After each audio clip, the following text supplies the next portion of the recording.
Hello guys नमस्कार।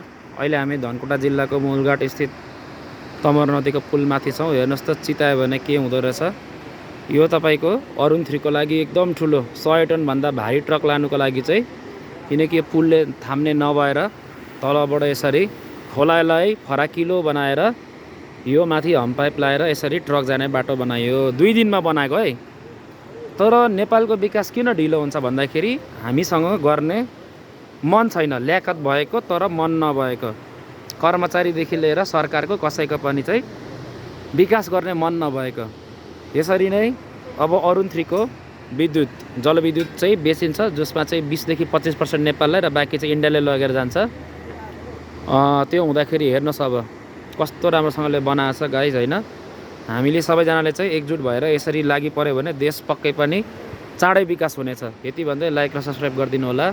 धन्यवाद।